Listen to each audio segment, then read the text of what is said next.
You know, we live in a godless age. No doubt about that.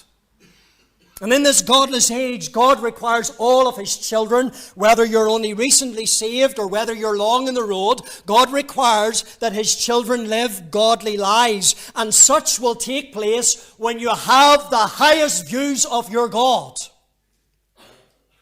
When you understand who God is and what God requires of you, then that will bring you into godly living. You see, godly men and women are those who have a reverential fear of God. They have high views of God, and so they conduct their lives in a way that is pleasing to God because they understand that all things that they do are under the eyes of God. The problem is that we don't have high enough views of God.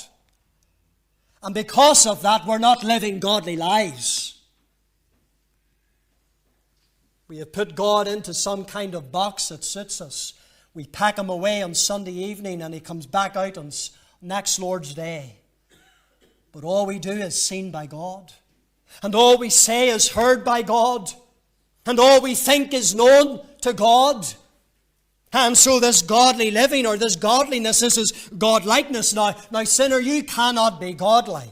You are ungodly.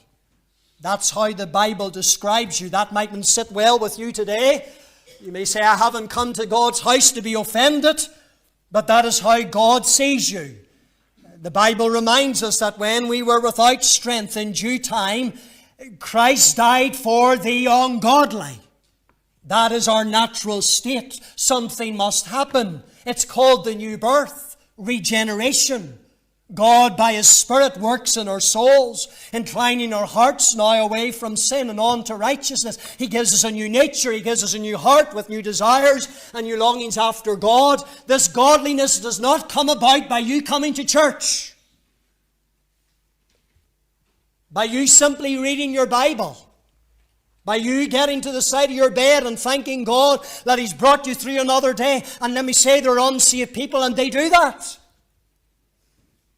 But that's not going to bring you to a place of godliness, per se.